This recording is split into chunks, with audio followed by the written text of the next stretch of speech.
মানবাধিকারের শিক্ষা নেব আমরা নবীন অধিকারের যাত্রাপথে আনব সুদিন। মানবাধিকারের শিক্ষা নেব আমরা নবীন।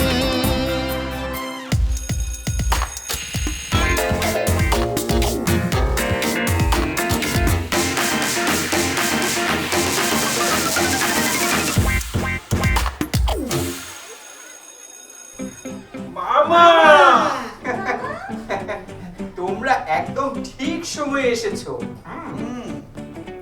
নেই আর কোনো ভয়, মানবাধিকারের হবেই হবে জয়। এটা তো হবে ঠিকই। মানবাধিকারের সবগুলো অনুচ্ছেদ আগে তো জেনে রাখি। তাহলে শুনে আসি কি বলছেন ঢাকা বিশ্ববিদ্যালয়ের আইন বিভাগের শিক্ষক। হ্যাঁ, আইন একটি গুরুত্বপূর্ণ কাঠামো, আইন একটি গুরুত্বপূর্ণ উপাদান যা দিয়ে মানুষের এই অধিকারগুলোকে নিশ্চিত করতে হয়।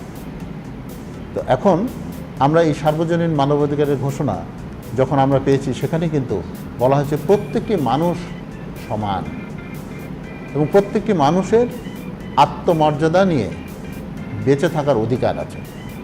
প্রত্যেকটি মানুষ আইনের আশ্রয় নিতে পারবে। মানুষ যদি কোনো ভুল করে, অপরাধ করে, তাহলে সে আইনের দ্বারাই কিন্তু সেই ভুল বা সেই অপরাধের বিচার করতে হবে এবং সে বিচার করতে হবে অবশ্যই মুক্ত আদালতে, জনসমক্ষে। গোপনীয়ভাবে কোনো বিচার করা যাবে না।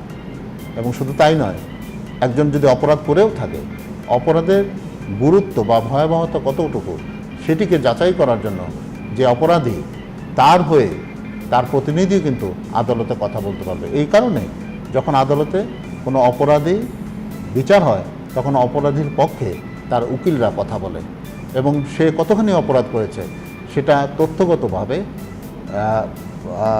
বাস্তব অর্থে সাক্ষ্য প্রমাণ নিয়ে তারপরেই সেটি বিচার করা হয়। অর্থাৎ বিচারের ক্ষেত্রেও ন্যায় বিচার নিশ্চিত করতে হবে। তাহলে এবার বলো তোমরা কি বুঝেছো?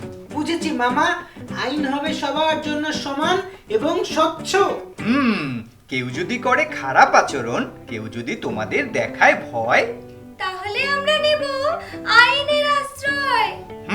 কোনো কারণ ছাড়া কেউ তোমাকে আটক করতে গেলে, কারণ ছাড়া পারবে না কেউ নিয়ে যেতে জেলে। যাকে তাকে ইচ্ছে মতো কেউ আটক করতে পারবে না, রাষ্ট্রও না। আমাদের সংবিধানও প্রত্যেক নাগরিককে সেই নিশ্চয়তা দিয়েছে। অনুচ্ছেদ 31-এ আইনের আশ্রয় লাভের অধিকার, 32-এ জীবন ও ব্যক্তি স্বাধীনতার অধিকার, 33-এ গ্রেপ্তার ও আটক থেকে সুরক্ষা এবং 35-এ স্বাধীন ও নিরপেক্ষ ও প্রকাশ্য আদালতে বিচার লাভের নিশ্চয়তা দেয়া হয়েছে। পারবে না কেউ এদেশ থেকে আমাদেরকে তাড়িয়ে দিতে। নিজের ইচ্ছাতেই যাব অন্য দেশে। একদম ঠিক বলেছো। মানবাধিকার ছড়িয়ে দিব সব জায়গায়।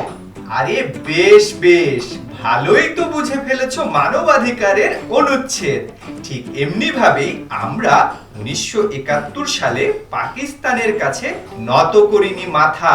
30 লক্ষ প্রাণের বিনিময়ে পেয়েছি স্বাধীনতা। পারেনি ছিনিয়ে নিতে পাকিস্তান স্বৈরশাসকরা আমাদের স্বাধীনতার অধিকার। ঠিক মামা, ঠিক ঠিক।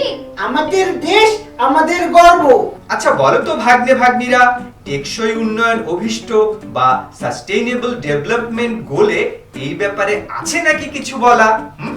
টেকসই উন্নয়ন অভিষ্ট বা সাস্টেইনেবল ডেভেলপমেন্ট গোলের 16 নম্বর গোলেই আছে বলা, যা হলো শান্তিপূর্ণ ও অংশগ্রহণমূলক সমাজ, সকলের জন্য ন্যায় বিচার, সকলের স্তরে কার্যকর, জবাবদিহি ও অংশগ্রহণমূলক প্রতিষ্ঠান গড়ে তোলা।